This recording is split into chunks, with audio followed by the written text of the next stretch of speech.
Okay, well, the time is 4:03, and on behalf of the City of Mountain View, again, my name is Chris Young. I'm a Deputy Police Chief over at the Police Department, and I want to welcome everybody to the Town Hall tonight. Welcome to our first virtual Town Hall event, where we will have Congresswoman Eshoo and Mayor Margaret Abe-Koga, as well as City Manager Kimber Mccarthy with us today.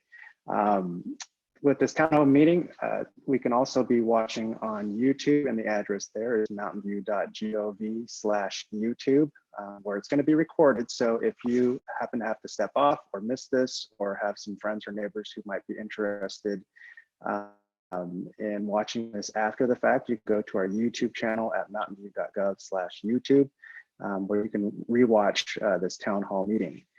During the Q&A portion of the town hall, attendees should either click the raise hand button, or if you're calling in, you can press *9 to raise your hand if they're participating by phone. And if you raise your hands, we will try to call on you. And once we do, you'll be unmuted, and then you can ask your question. Attendees participating on Zoom can also open the Q&A window that you should see at the bottom and pose your question for the panelists.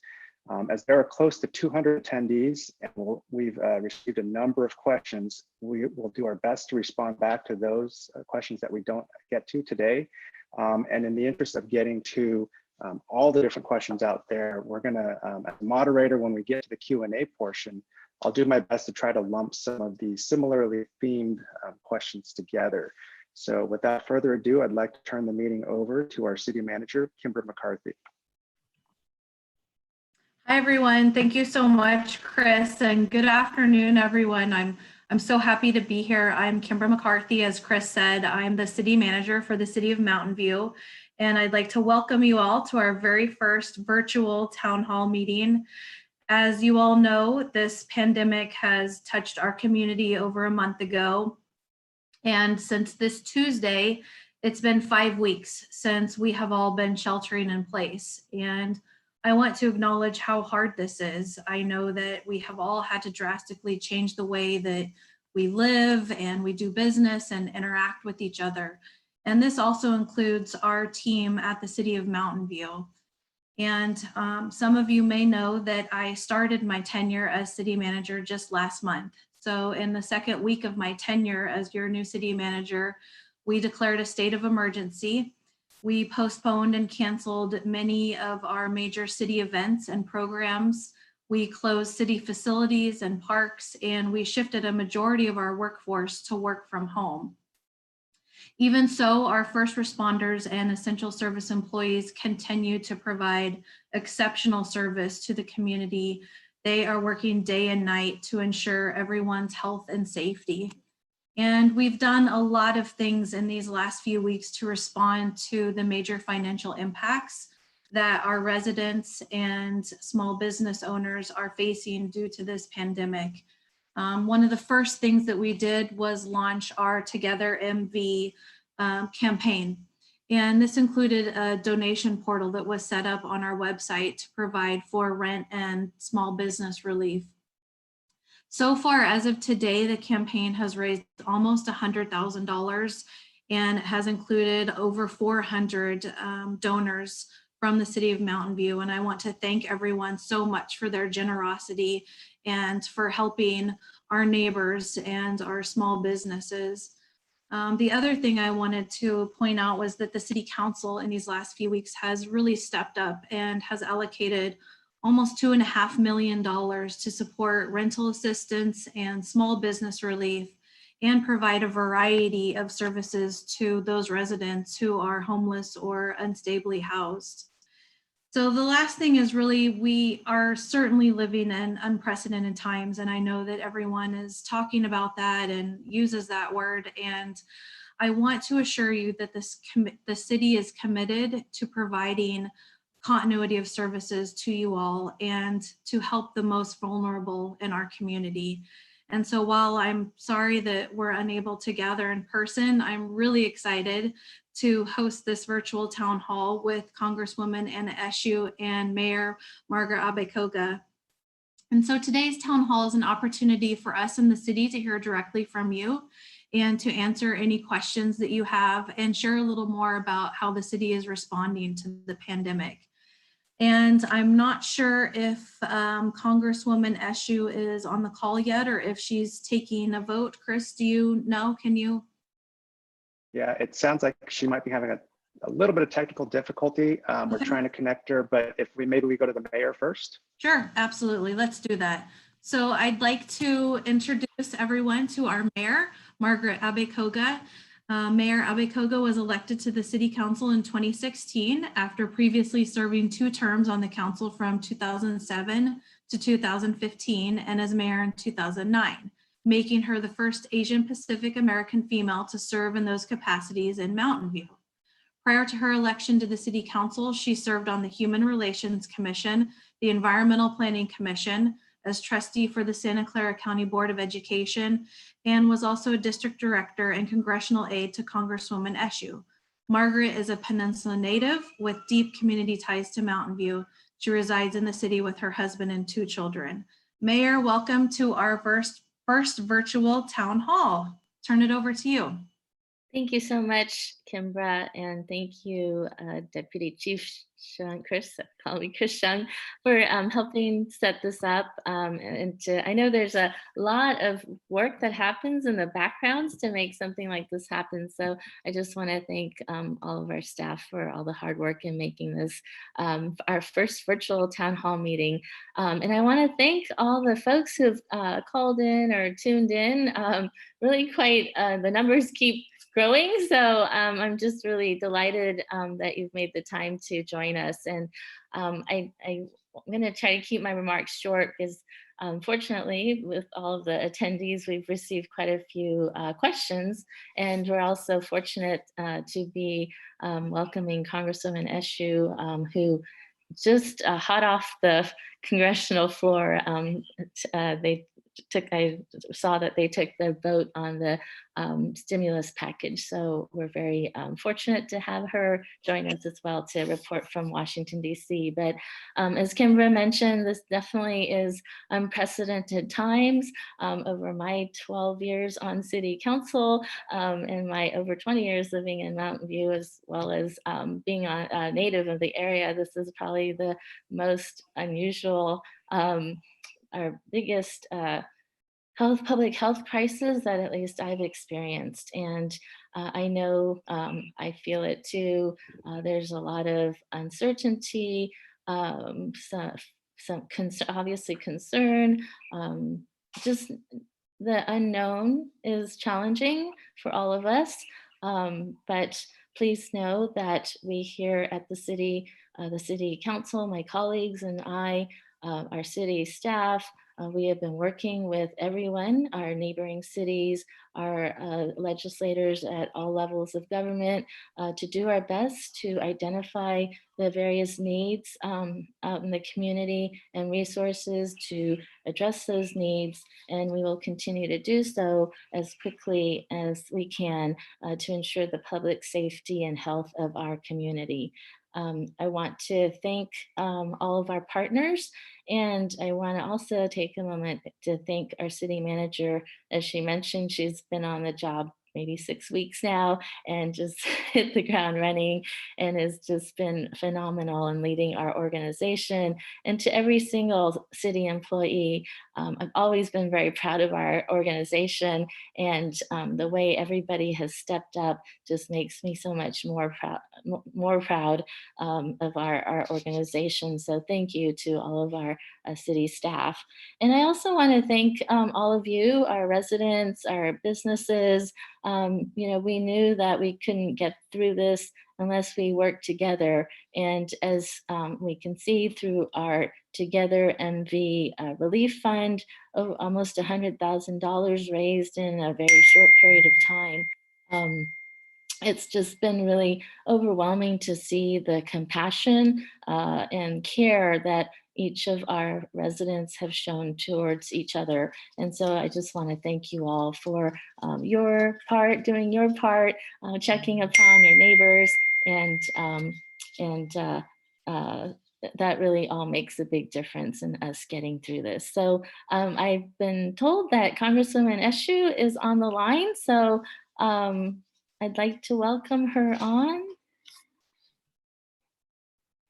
Much. Can you hear me all right? Yes. Can you hear me all right? Oh, Yep. good. Welcome. Thank you so much. you. Thank you for inviting me to join you this evening, and I want to thank the city manager, Kimber McCarthy, and the work that you've been doing. This is such a challenging time for everyone in every community across our country. As the mayor said, she doesn't remember a challenge like this. I don't think any of us do. But together we're going to get through it. How proud I am to represent the beautiful city of Mountain View. I'll just make very quick comments because I know we're doing this so that we can answer people's questions. I'm calling from Washington, D.C. We just passed the fourth emergency aid package. This one very particularly dealt with replenishing funds for small businesses. I think you all know that the Small Business Administration, we had funded at close to $350 billion in the last legislation, and within 9 business days, all of those dollars were committed. And so we replenished funding for small businesses that are the backbone of our national economy. We also appropriated $75 billion more dollars for hospitals, for healthcare providers, for community health clinics, and we very importantly appropriated $25 billion for a national testing strategy. So I'm not going to go into any other details except to say that my major disappointment was that we couldn't get the support of the White House or the majority leader in the Senate, Senator McConnell, for state and local funding. But we are already at work drafting another, what we call a CARES 2.0 legislative package to address the many shortfalls that cities and states, cities and local governments are. There's a burden, and you're in the front lines with first responders, with police and fire, and so we're looking to address that in the next package. I don't know why this even has to be a battle. Why the White House and Senator McConnell? But just as the legislation we passed today was bipartisan, the very first one was, the second one was, the third one was, today was, and we'll continue down that path. So again, thank you for inviting me to be with you this evening, and I'm prepared to take any questions that our mutual constituents have for us. Thank you, Congresswoman. We're really fortunate to have you there in DC fighting for us, and I really appreciate you taking time out of your vote schedule to join us. So with that, I think we'll go into some questions. Chief. Sounds good. So maybe if I could just follow up, and again, thank you, Congresswoman Eshoo, for joining us today. A follow-up to the stimulus package that you just kind of gave us an overview of in the vote. Is there anything specific to cities of our size, less than 500,000, that you might be able to speak on that affect the Mountain View constituents? Well, we did do in previous packages. There was some funding. But the revenue shortfalls continue to grow, and they continue to grow for counties as well. You know that I was shaped, my legislative experience was shaped by serving in local government. I served for 10 years on the San Mateo County Board of Supervisors. In fact, here's a little factoid.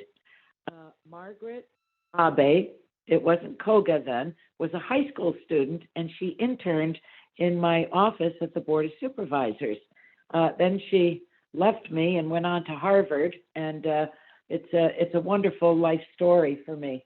Very, very proud of her. But there have been funds. I believe I sent a letter to the city outlining them, and it essentially was built on the block grants, the CDBG funds. But there really is so much more that we need to do, and by no means is Congress. We have not completed our work, and all of these bills. I want everyone that is dialed in for this need to know that they are. They take a great deal of negotiations because in order for them to be bipartisan, you need to have the support of the Senate from both sides of the aisle, but you also have to have the support of the administration. So I think that I have a very healthy understanding what the needs of the community are, but we need to keep in close touch with each other. So if we're missing anything, that you advise me, and I will do my absolute best to see that the next tranche of federal dollars is spent wisely and effectively to meet the needs that Mountain View has, as well as other cities, of course, counties, and of course the governors weigh in as well. I'm sensitive to the fact that if money comes to you, that it should come directly to you rather than to the state, because the governors always peel off money, and you don't get the full force of the funding that you're seeking. So I'm very sensitive to that.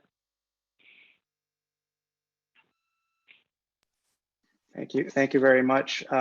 For the participants or the attendees, if you missed the first minute or two, I mentioned that there's a lot of questions, so I'm going to do my best to try to lump them by category and try to hit as many as possible.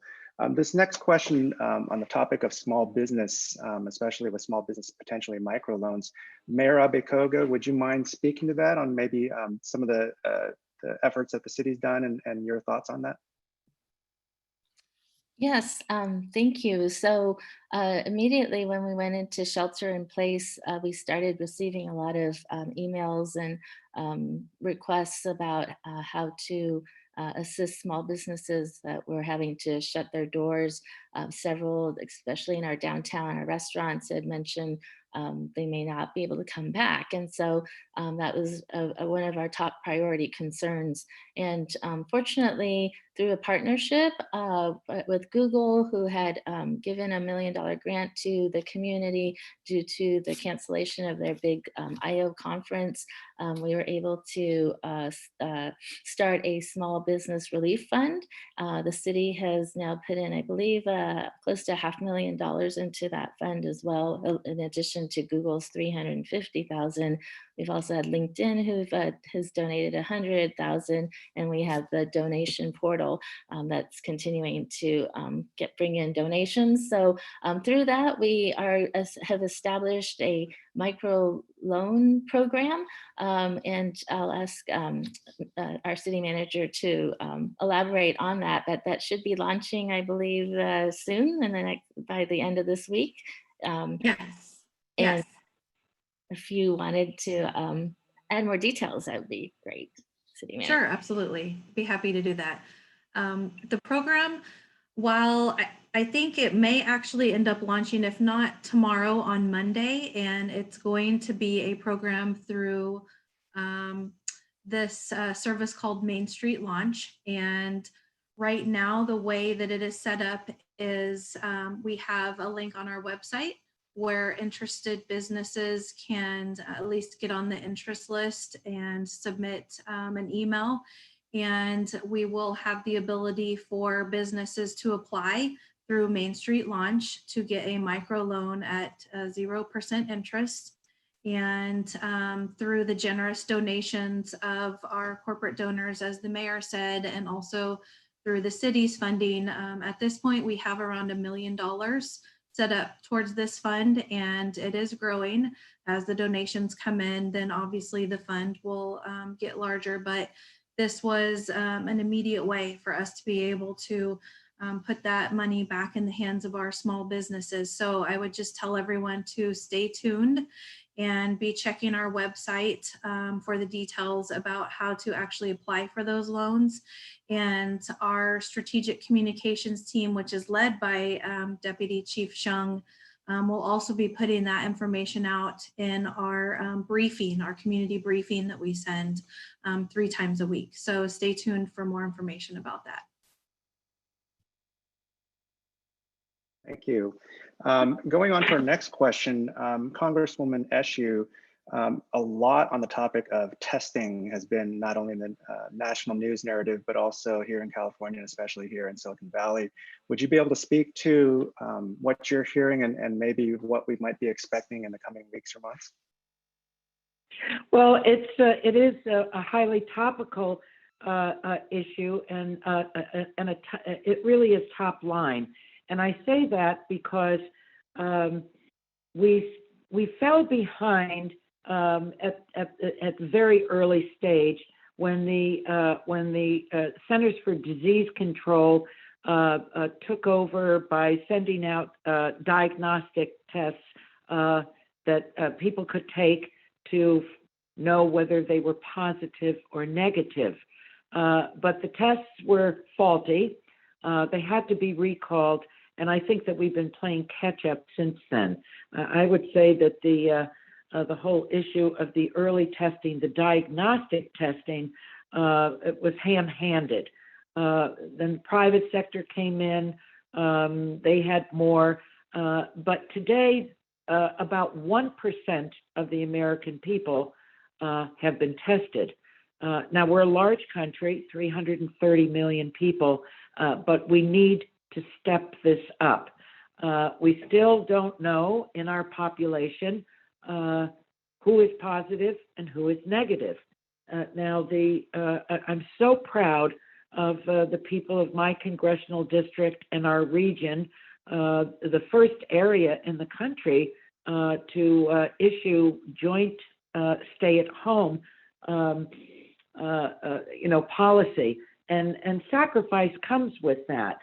But now we need to shift into another gear in terms of nationwide testing. So it's testing, it's contact tracing, and of course, if there's treatment needed, depending on what the result of the testing is, then you have to have treatment in place. And that's why we added the $25 billion, not only for this testing that I'm describing, but also a national testing strategy. This cannot be ham-handed. Now, once that testing is done, then we will know, are there pockets of areas in our country that where there's where parts of a community or a region are positive, and you can move in and really jump on that. And if there are spurts in terms of return of the virus, as the scientific community is predicting in the fall, then that can be handled. But this really requires a highly coordinated effort. You have to have the machines for the testing. You have to have the reagents. You have to have the swabs that are necessary to do it. So that's why the debate, I think, and it's a very, very important one, that we move down a pathway where that is coordinated, where we have what I described that you have to have in place, and from the national level, the federal level, that the purchasing be done through what's called the Defense Production Act. That was used during World War II when President Roosevelt used the power of that law to say to the private sector, we're going into high gear. I need X number of planes. I need X number of battleships. This is indeed a war against a really vicious enemy. And so the testing has to be what I described. And of course, all of this foundationally needs to be, we were instructed in writing the legislation, not by political science, but from the scientific community. And so this is the first down payment on this, the $25 billion that I voted for today. Actually, the whole package today was $484 billion. So I hope that that is that answers in a broad and maybe some specificity as well for you know, the whole question around tests. Now, where would this testing take place? Obviously, it takes place on the ground in every community. We included dollars today in this legislation that I voted for community health centers and so that and hospitals, other healthcare providers, and of course the healthcare workers that would be doing this. So I'd be glad to take other questions on testing, but I hope that that gives you a good picture of what we need to do and how it needs to be done and who does it. Great, thank you very much. As we change things up a little bit, we're going to take a call over the phone, and I have a raised hand from Denny McLaughlin. Denny, are you there? I am. Go ahead. Well, this is kind of more on the personal level. With the rent relief question, do you mind if I ask about that? Sure. Okay.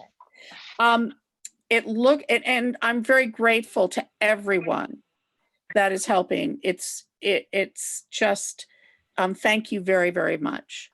I'm a small business owner in Mountain View and have been doing this for 21 years, and everything is, we cannot work at all because I do entertainment. So regarding the rent relief, it looks like the rent relief is going to come through in May. When I asked about whether it was going to continue, Sophia said that they would be helping us as long as we needed it. I don't quite understand that answer.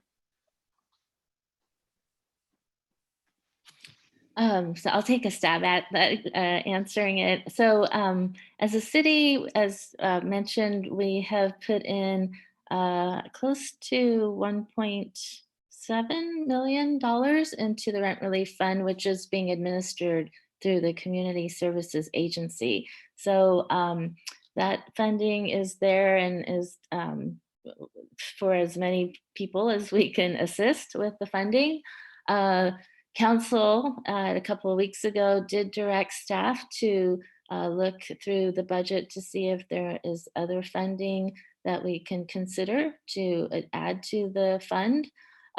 There's also another effort called Silicon Valley Strong that is underway, and this is a regional effort to, again, fundraise for assistance like rent relief. We have been told that some of that funding has and will continue to come into Mountain View to help Mountain View residents. So we're trying to track down to get some hard numbers as to what how much that might be. So that's there for as long as it will last. You know, the hope was that the federal relief package would be reaching folks soon. I've heard that checks have been received, so hopefully that helps. And it's really a cobbling together of all of these different relief funds that we're hoping that we can get assistance as much as we can out to the community. Great, thank you very much, Mayor Abe-Koga. I'm going to take one of the questions that have come in, both we received ahead of time, as well as on the chat. It's from Micah. And if this might be for Mayor as well, are there any creative ways to reopen Castro Street or the restaurants that you might be thinking about? And what does reopening that look like? Thank you for the question. Yes, well, certainly once the shelter-in-place order is lifted, we won't be going right away back to business as usual. I think a lot of things are going to be different, and we're actually looking at this as an opportunity maybe to even try some different concepts that we've talked about over the years. A few folks have written in about, how about closing down Castro Street to cars and allowing the restaurants to add tables out onto the streets, especially in the summertime. That might be a nice ambiance. And so I know our staff is looking at concepts like that, and our city manager can probably add more details to some of the other things we're looking at doing. Yes, thank you. So that's you hit it spot on. Staff is looking right now at how we might be able to close Castro Street and have it open so that our retail establishment, small business, and restaurants are able to push, I guess, some of the more social distancing requirements so we can push them out and into the streets. And so we're looking at that. We're also looking at a variety of small business efforts to try and reinvigorate our culture of downtown and really make sure that once the orders are lifted, which at this point, I think we are expecting that the orders will probably be lifted in a gradual fashion. So we are learning our information like all of you. We do not necessarily get any information in advance. And so when the shelter-in-place order is modified or changed, whether that is through the governor or through the Santa Clara County public health officers, we are getting that information at the same time as it's being issued to the public. So as those orders change and as they lift in a gradual fashion, the city will be adapting. And we are really focused on looking at how those recovery efforts might look like and what that means for delivering services to all of you and to the community. So obviously safety is top of mind for everyone, not just our employees, but for the public and for the community. So we're really looking at that part of the recovery, as well as what we can do for our small businesses and really further the feeling that we have in our community and make sure that we're doing it in a way that is complying with the order, but also trying to get back to some semblance of what I know a lot of folks are saying the new normal, but it's really the next normal, how things will be done in the future. Thank you. Kind of related to the question of opening, Congresswoman Eshoo, would you be able to kind of give us some perspective on there's a lot of questions on when the schools might be opening. Have you heard anything, or could you inform the attendees here on the topic of when schools might be opening? Well, it's really not in my wheelhouse. I wish I had an answer for you, but the federal government does not make those decisions. It really is, it rests with the state, the governors, and of course, the local school boards. And I think that I want to add something to this, and that is that the virus is really the boss in this. That's why testing is so important. And there has to be a comfort level on the part of everyone in the community. You were just talking about restaurants opening and how you might do that. People have to have a comfort level to go out, leave behind the stay-at-home order whenever that is decided. But when schools reopen, that really rests with the state and the local, the school boards and the decisions that will be made there. The Congress doesn't. The Congress is everyone is coming to us for money to be able to do the big things, and we'll continue doing that. Can I just circle back because I left something out that was asked of me by the city, and that is in the first go around of the CARES Act relative to financial support for cities.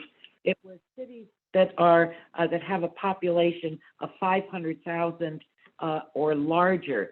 That certainly leaves out every single city in our congressional district, with the exception, I think, of San Jose. So that's the area that we need to concentrate on in the next go-around. Revenues that are being lost by cities because they are the front lines in terms of producing protection for people with police departments, the first responders, and other programs. So I just wanted to add that in there. You need a designation for a city that is less than 500,000, and that's what we have to concentrate on in the next go around. Thank you for that. We're going to go back to the phones, which is a unique thing. As a deputy chief, I've never thought I've had to say we're going back to the phones, but we're going to go back to the phones now and go with Mr. Robert Wells. And if you would like to pose your question, are you there, Robert? Robert, are you there? Okay, how about we will go to the next caller, Alvin. Alvin, can you hear us okay, or can you try talking? Yes, sir. Can you hear me? Yes, go ahead with your question. Hello there, Honorable Mayor Abe-Koga, Honorable Congresswoman Eshoo. From a public safety perspective, I was a little stunned by the headline that the first COVID-related death on U.S. soil happened right here in Mountain View. I'm wondering if knowing that has influenced your thought process about how do we transition out of this phase? What are our current needs? Do we have any special needs as a community for how we would do a phased reopening? I mean, I'm interested in the thought process that you're going through about does it change anything, or the plans that you've already had in progress, or is it a little closer to home about how are we going to tactically go about getting to our next normal? Congresswoman Eshoo, would you like to take a first? Well, it's a $64,000 question, really. And I think that the resources that are so important for our public health department to develop their plan. And so I think the next phase is going to be whatever businesses are going to reopen, there really has to be, in my view, and my view is really shaped by the scientists. This is not something that is just that I've come up with myself. As I said, very importantly, in the legislation that we've done, it's been informed by the scientists, the medical community. So if from a public health standpoint, if you're going to be opening restaurants, then the workers need to be tested. All of the employees that are part of that. And that same scenario would be applied to whatever business someone is in. It may be the local plumbers or electricians, certainly hair salons, whatever it might be. All of the, the mom and pop businesses that are part of downtown Mountain View and other communities. So it would be handled that way. But the public health director in each county would, I think, have directives that would be part of that and be instructive to cities on how that would be done. So we're not going to have any specialized necessarily steps here. You know, I mean, are we going to be pretty much in lockstep with, for instance, what the county does, the health officer there, or are we thinking about any special measures that we'll take, considering that, you know, we were the first to bat, evidently, right? We were the first at bat. Dr. Cody, who's the public health director in Santa Clara County, she's really distinguished herself. It's going to take cooperation, Alvin, between the public health director and the cities. This virus doesn't know any boundaries. It doesn't know city boundaries, county lines, state lines, but between the county and the cities, obviously there's going to have to be a cooperation in terms of what the rollout will be, and they have to work very closely together. Congress is not going to do that. It takes local collaboration and cooperation, and of course the directives that come from the public health officials. We want to make sure that the cities and the counties have the resources to do this. This is taking on a lot, and I certainly understand that. I have a deep appreciation of it. Thank you. Please stay healthy, all of you. Oh, well, thank you. Thank you, and you too, Alvin. I would just add that we are, as a city, starting to think about how do we come out of shelter in place, knowing that it's not going to happen instantly and everything's not going to open all at once. And I do think that this has given us an opportunity to rethink how we provide services, how we operate. You know, the one. Yesterday was Earth Day, and I serve on the Air Quality Management District, and we were talking about how, because of the lessening of traffic and cars, our air quality is so much better, and our emissions has dropped by 30%. So, you know, how do we encourage the telecommuting to continue on? I don't think we can just hope that things will stay the way it is. I think we're going to have to, as local governments, regionally as well, talk about these issues and see, you know, what kinds of policies we need to implement to encourage you know, such practices. Social distancing is probably going to be, you know, the way we're going to have to live for a while, because I don't think this, you know, coronavirus isn't going to go away. Until the vaccine is available, we're just going to have to figure out how to live with it, because I don't think we can continue to shelter in place until the vaccine is you know, is available too. So these are all the issues that we've been discussing amongst cities within the city and regionally. So more to come. Thank you. And just as a reminder, if you're on the phone and would like to pose a question, you can virtually raise your hand by pressing *9. And if you're here with us on Zoom, you can just go into the Q&A box at the bottom and type in your question, and we'll try to get to as many as we can. We are cognizant that this town hall was supposed to go from 4 to 5, and we are going to be able to go a little bit past that to about 5:30. But the Congresswoman is not able to stay past 5, so I'm going to direct the next two questions here. They're kind of combined to her to make the most of her time. And the first one being, Congresswoman Eshoo, thank you for your efforts. Is there any expected timeline for CARES 2.0? And that's from Peter. And then Ellen is asking, were you able to add any money in the latest bill for the vote by mail in November for early voting? They're both excellent questions. Thank you very much. As I said earlier, we call it CARES 2.0 because we already passed the first. That was the CARES. The CARES Act was the the largest of the four that Congress has passed. That was $2.2 trillion. We're working on it now, and I can't give you a specific date for it.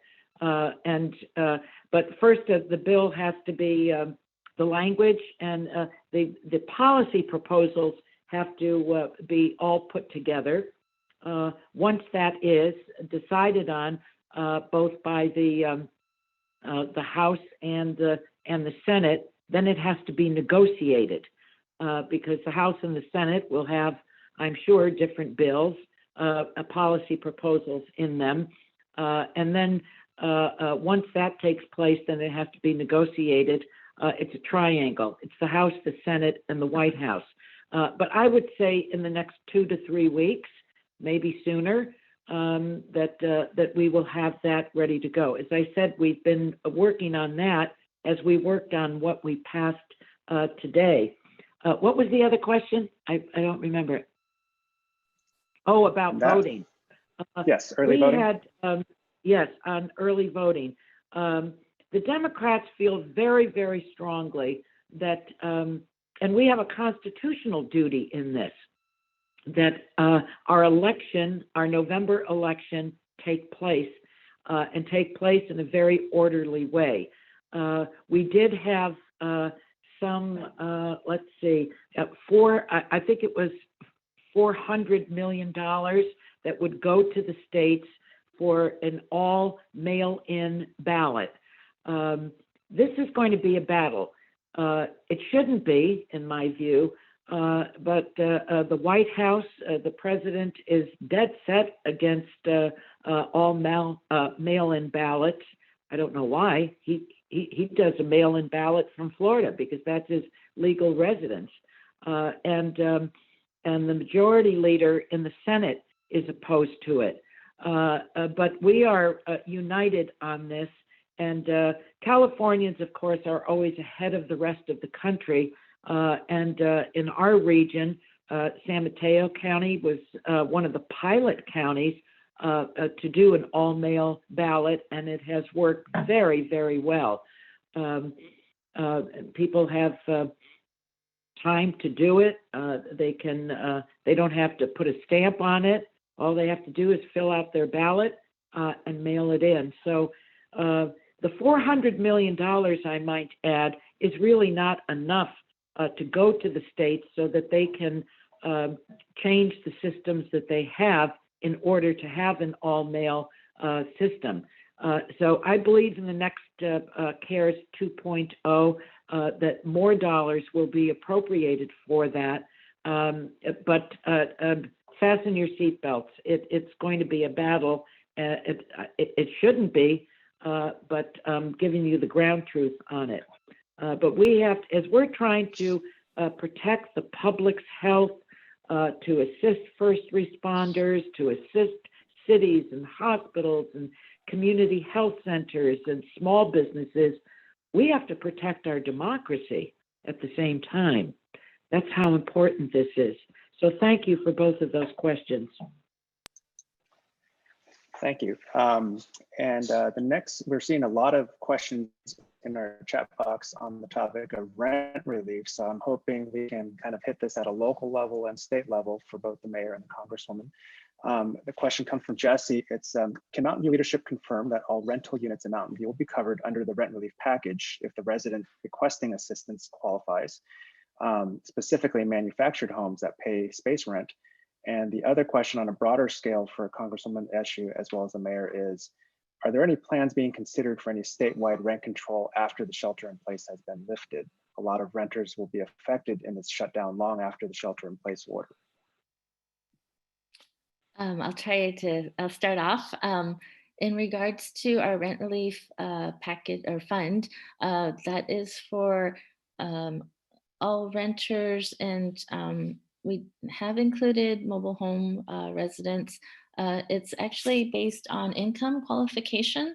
So it's for those who are currently for 120% average median income, which is about, I think, $120,000. But There was discussion at our last council meeting that there's actually hasn't been a lot of folks in the 80% to 120% category who have applied. And most programs that are considered for lower income individuals do go to about 80%. So should this continue longer, we will be revisiting what that income cap will be. So it's not so much about the type of rental unit you have, but it's based more on your income qualifications. And then in terms of rent control, there is a statewide rent control bill that passed last year in the state legislature. So that is in effect. I believe it was CPI, the cost of living increase, annual increase, plus 5% of that.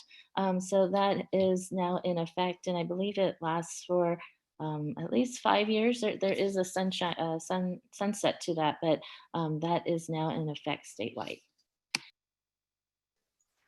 What I'd like to add to that, thank you, Margaret, is that in previous legislation, not what we passed today, and I don't have the figures here at my kitchen table, but we did appropriate funds to help in the area of homelessness. We concentrated on cash transfers to people, you know, the one-time check. We concentrated on helping small businesses pay their rents, their utilities, and to keep their employees on the payroll. And we also added $600 a month on top of what a state puts out for unemployment benefits. So I think in California, the base amount in California is something like $435 or $465. $600 has been added to that, and that's weekly. Now, some states, probably southern states, have a much lower floor in terms of what they pay out. But whatever it is in each state, there's an additional $600 a week for unemployment benefits for those that have been furloughed, lost their jobs, etc. So we want to make sure to the best of our ability that people have money in their pockets to be able to pay their rents, to be able to buy groceries. No one is going to get become enriched by unemployment insurance, but adding that $600 per week in California, that would be over $1,000 a week, $4,000 a month. That is it's basic, but it helps. So the specific issues about rent control and what you raised, the federal government doesn't. That's not in our. We're not in that lane. It really is municipalities and your mayor and city council members that make those decisions, and in some cases overriding, in a broader way the state legislature. Thank you very much, Congresswoman Eshoo. Being mindful of the time. Oh, what I should add? Okay. I should add something to that. There are provisions in the First Care Act on mortgages, and but you're asking about rent. But there was something that we did about mortgages and lending and mortgage relief during this crisis. Great, thank you for the clarification, and Congresswoman Eshoo, thank you so much for your time. We're very cognizant of the fact that you just took a vote. It's an honor to be with you. It's an honor to be with you. I know you have your own town hall at 5:30, so If anyone would like to continue to hear from her, from Congresswoman, please join her town hall meeting. But thank you again, Congresswoman, for joining us. Margaret, I have maybe another 15 minutes before I have to do that, so I can stay on the line. Great. Oh, great. Thank you. Okay. That's great. Thank you.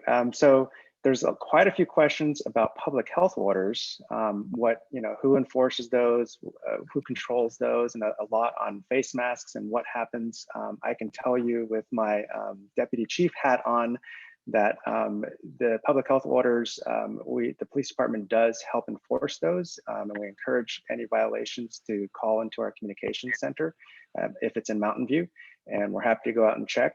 And we do work in concert with the district attorney's office if there is like a business that's just blatantly violating the order, we will work with the district attorney to send the case that way.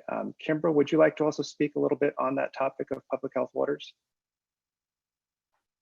Yes, thank you, Chris. So, and I'm just like you all, I am here at home and I have a 3-year-old with me. So we may hear some interesting things being said in the background. So let me just head that off first of all.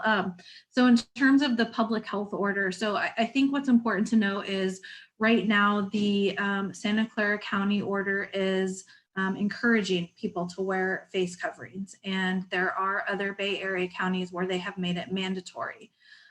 So that is not a city decision. That is a decision that the county of Santa Clara has made that they are not mandatory at this time in our county. Now that could change.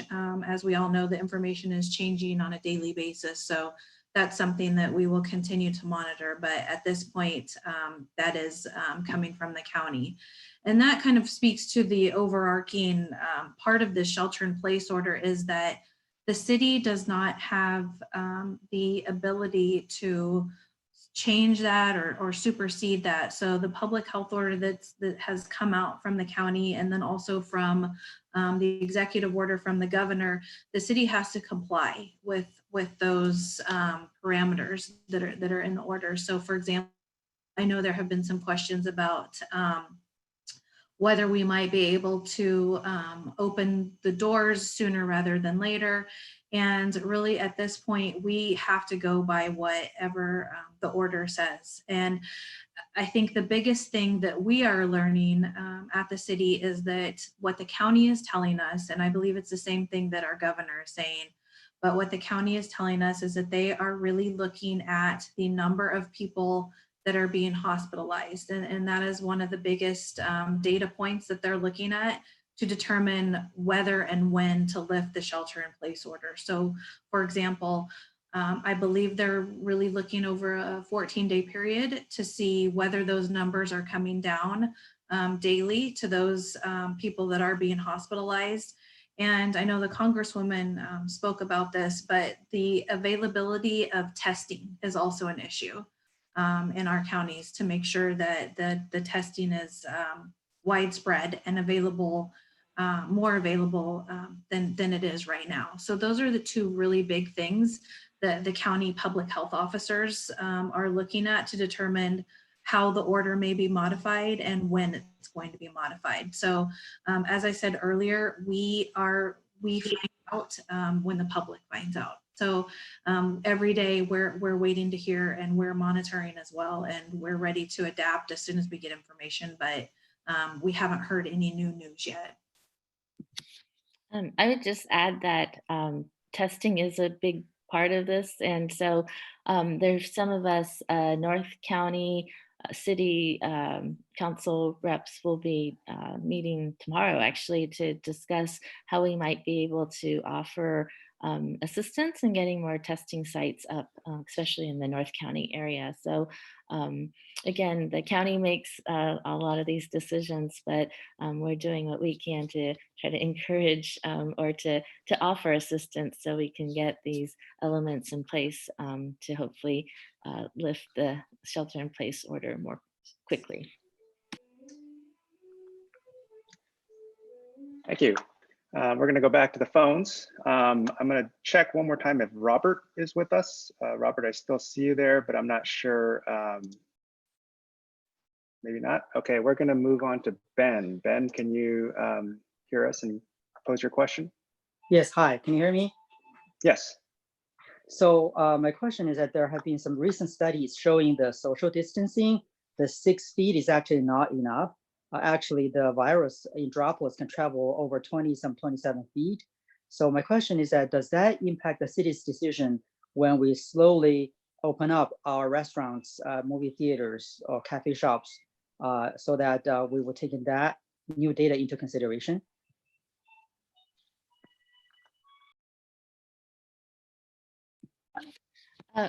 We are following the latest information and news as quickly and as comprehensively as we can. So as we make decisions, we will definitely consult the latest information. Every day I listen to the news, and there's just more and more information coming out. So as we get ready to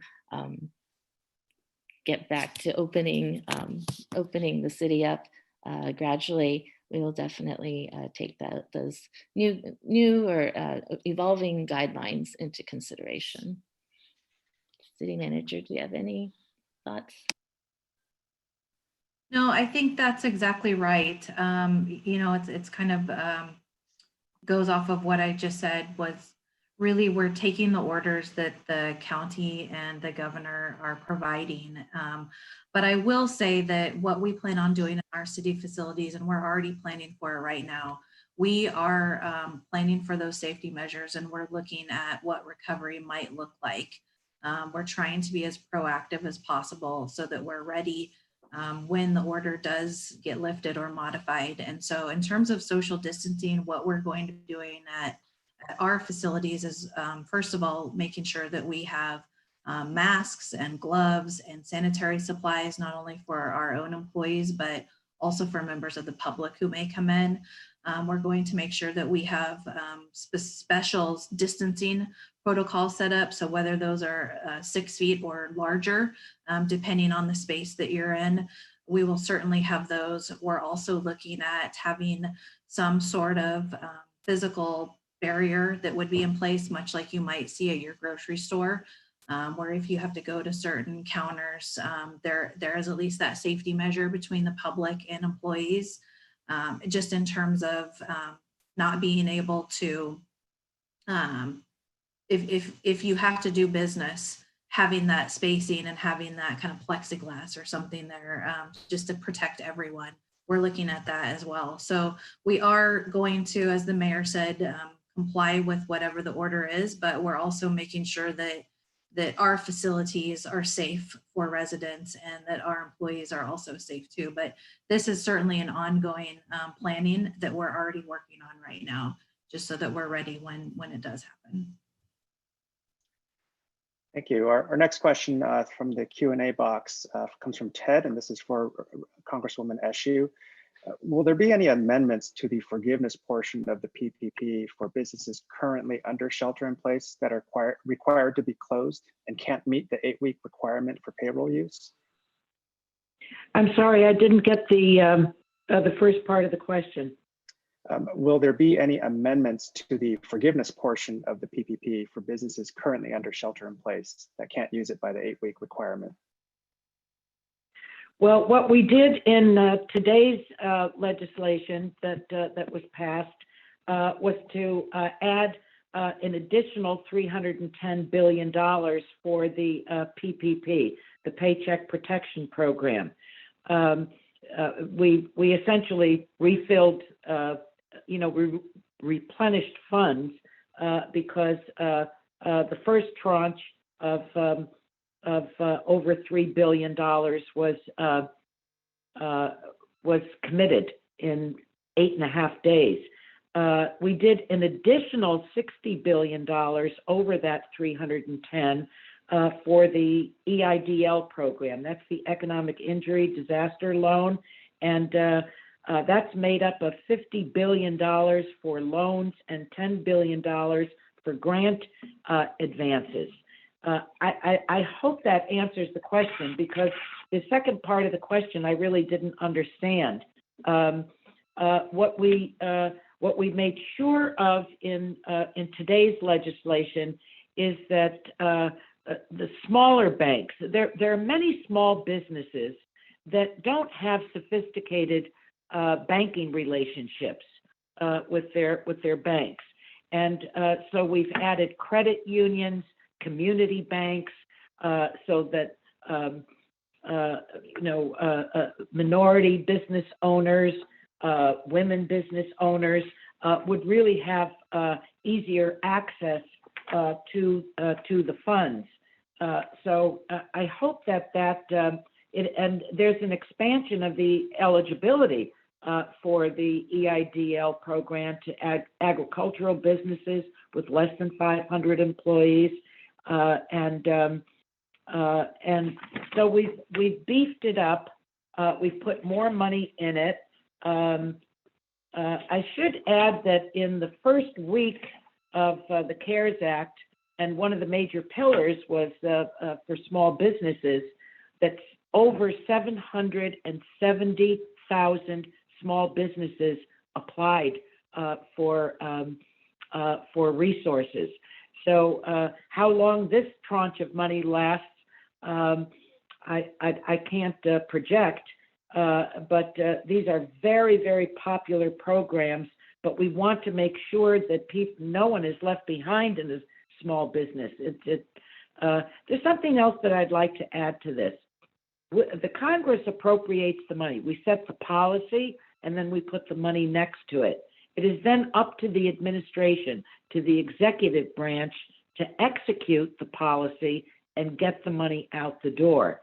I think that there have been, there have really been some kinks in this. But for everything that we are talking about, everything we're talking about tonight is all new to us. There's a reason why this coronavirus is preceded by another word, novel. It's because it's new. And so much of what we're doing, we are learning as we go. We've learned that the stay-at-home order has worked because it has tamped down on the spread. We certainly need more testing because we need to know who has it and who doesn't. The next set of testing is serological. That is to test for immunity. And then, of course, all of these other issues, subsets of issues that are a part of this. So I hope, Ted, that I answered your question. I should add to everyone, any questions that you have related to any of these programs, how they work, how you can access them, or problems you're having accessing them, you should call my office. We all work for you, and I'm very proud of my staff. They're effective, they're efficient, and they're deeply caring. So we don't want anyone to fall through the cracks. So please, of course, you can go online and read all the information that we provide to you. But if it sounds too complicated to you, or your question is not answered by that information, by all means, contact us. Thank you very much, Congresswoman. Should we allow you to head off and get ready for your town hall now? Yeah, how about 5 more minutes? Okay, 5 more minutes. Great. Well, thank you so much. Okay. We're seeing quite a few questions about the topic of homelessness in Mountain View and what services are being offered to them. What do we do, both from the standpoint of what happens when we find homeless people, maybe in between businesses or alleyways downtown. Before I throw that question out to perhaps the mayor or city manager, I can tell you from the police department standpoint, we're always more than happy to call and respond and see how we can connect those in need with the services that we can connect them to. We have a special unit specifically dedicated to that called the Neighborhood and Event Services Unit. But Mayor or Kimbra, would you mind just talking about some of the things that the city has been doing? Yes, I'll go ahead and start. And again, I think City Manager has a lot more details, but we've been deploying a number of efforts. I saw in the question box the question about portable bathrooms. We have quite a few out there now. The question was, where are they located? I think I saw that there's a map app that we can send out the information on how to get on there, but it shows where all of our services are located. So we have reopened our parks, our parks restrooms. We have been working with Community Services Agency, who provides case management to folks. Also through our faith community, we have shower services that are available. We have been distributing gift cards to grocery stores. A big issue we've been tackling over the last few years is safe parking for the oversized vehicles. We now have 3 lots open, and so they are open also 24/7 now. So oversized vehicles, or RVs as other folks might call them, are able to use those lots now. And the good thing about going into the lots is that we are then able to provide support services. So we very much encourage the oversized vehicle dwellers to please use our lots. So quite a bit. I know there's more, and I'll ask our city manager to perhaps elaborate. Yes, thank you. I think you hit on a lot of the items that we're doing, and I would say the 2 big things that have come to fruition in the last couple weeks are the 24/7 safe parking lots. And I provided, and actually, so everyone knows, I provide an update at every Tuesday council meeting. At the beginning of the meeting, I provide an update on all of the efforts and things that have happened over the last week for these efforts. And right now, the Shoreline 24/7 lot is open, as well as the Evelyn lot is open 24/7. And we have about 38 vehicles in those lots right now. And one of the other things that we're working on specifically with Hope's Corner is we're also providing solar chargers for students who may need them, or families who need them, so that they can complete their studies. And as the mayor mentioned, we have provided grocery gift cards.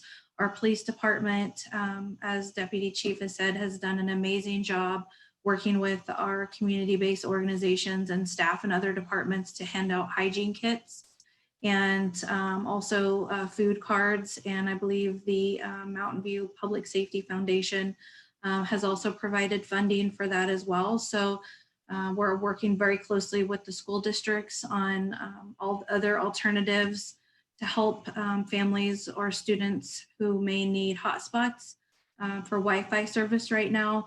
So there's a variety of efforts underway. We do have those efforts listed on our website.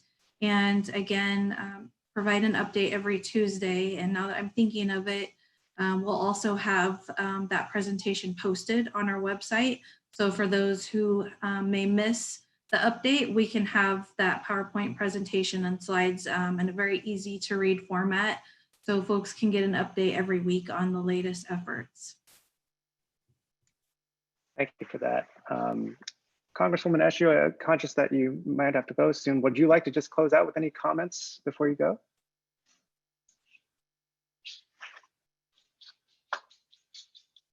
To the Deputy Chief. Can you hear me now? Yes, we can hear you now. Good. I just want to, before I sign off, thank the city manager, the deputy chief, and to the wonderful mayor, Margaret Abe-Koga.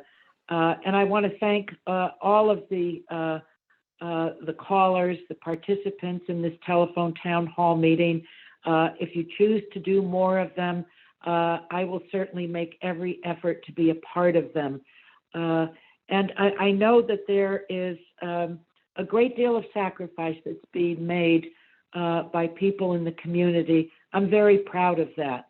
And I'm really deeply moved by the tremendous acts of kindness of the citizenry, how people are really caring for one another. We're going to come through this. It's not easy for anyone. And, I'm mindful, especially as I say my prayers at night, of all the families in our country that have lost loved ones. And so our work has to be to honor them, to honor those families, and to do really what I call God's work. We're going to come through this. It's not going to be easy. It hasn't been. It's a huge challenge to our country and to every community. But every generation of Americans, no matter what the challenge has been, we've always met that challenge. And so I know that we can, and that we will, and that we're going to do it together. I want you to know that it's a special privilege for me to represent Mountain View. I'm always proud of that. I lived in Mountain View at one time when there was only one zip code, 94040. So I have watched the city grow with a great deal of grace, and my office and my team are really part of yours as well. We may hold different offices, but we are a team that really works together. So any way we can assist you, our mutual constituents, to navigate, to assist you, and to answer questions, to help make things work for you, that will make this time in your lives, which is really quite difficult for so many people, we'll be right there for you. So I thank you again for doing this, inviting me to join you. It's been a pleasure and an honor. So thank you very, very much. Thank you for your beautiful work on behalf of our mutual constituents. Bye-bye for now. Thank you so much. Thank you so much. Thank you. Thank you very much. Sure. And just to, it was referenced in, I believe, the city manager and the mayor's comments.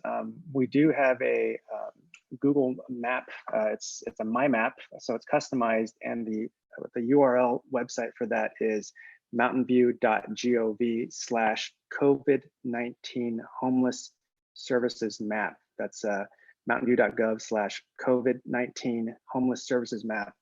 That map is edited and added to on the fly. So when you go to that map from any device, you'll be able to see all the different services that the city offers, including safe parking, free meals, showers, restrooms, sanitized stations, you name it. We try to put it on there, and we're always open to suggestions.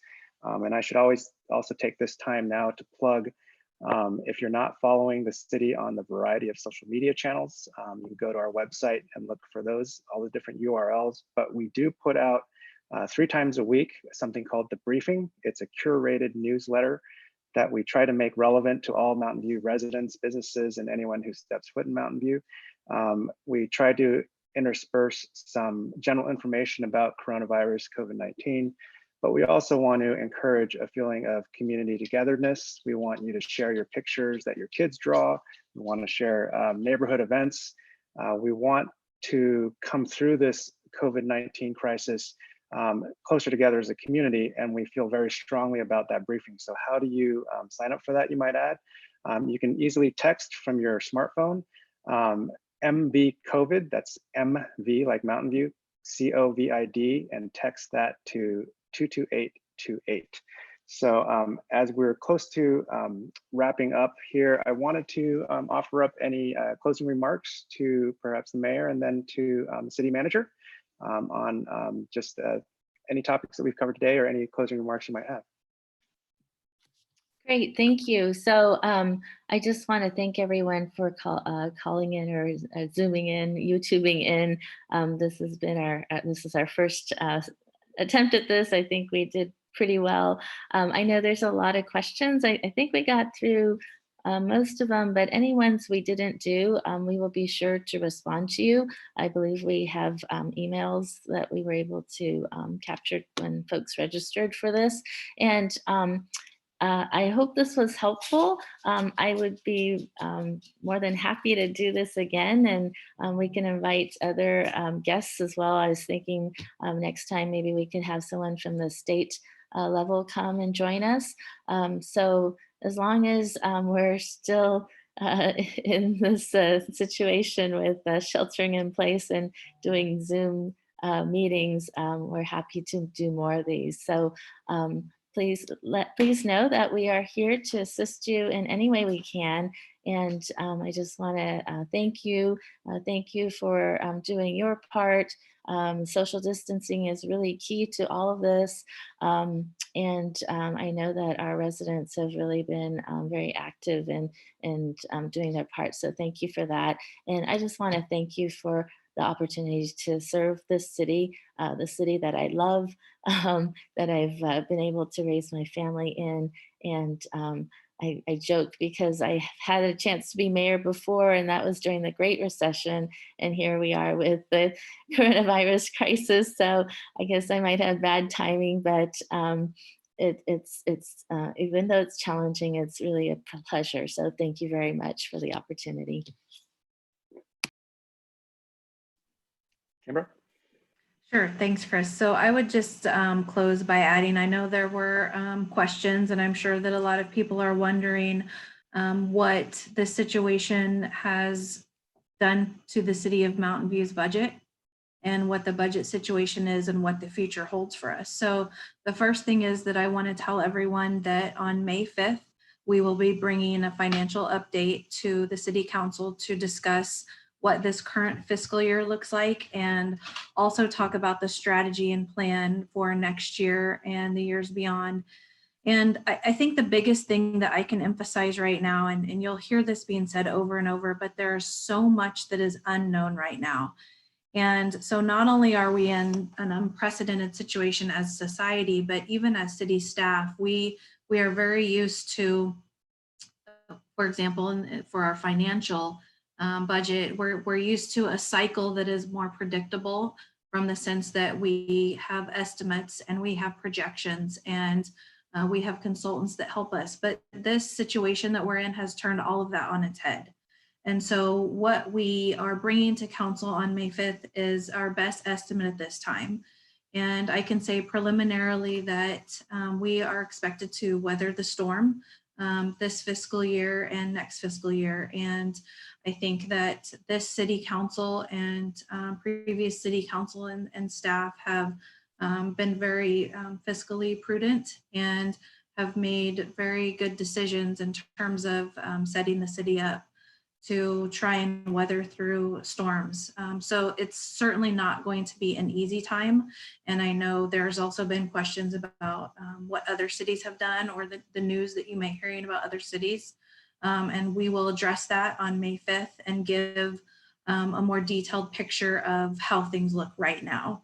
And then in June of 2020, we will actually be bringing the proposed budget to City Council to consider and adopt. So I kind of wanted to close on that note, because I know there were a lot of questions about that.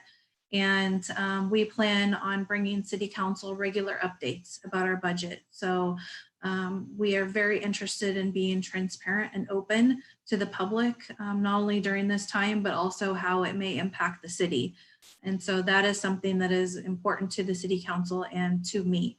So I'll just close on that. I know that there were a lot of questions, and I want to thank everyone for joining this. As the mayor said, this is the first time I think that any of us have done anything like this. So we will learn from this, and we will certainly plan on having more of these. And we will continue to share information with the public in all the ways that you stated, Chris, and any other ways that may come up that are going to be beneficial to getting information out to everyone. So thank you so much. I really appreciate being able to do this and have all of you join. Thank you, Kimbra. And on behalf of everybody involved tonight, thank you again for joining us. If we didn't answer your question, feel free to hit us up on our social media channels. We're happy to respond and try to answer as many questions as we can. But thank you again for joining us tonight. Thank you. Bye. Thank you. Take care.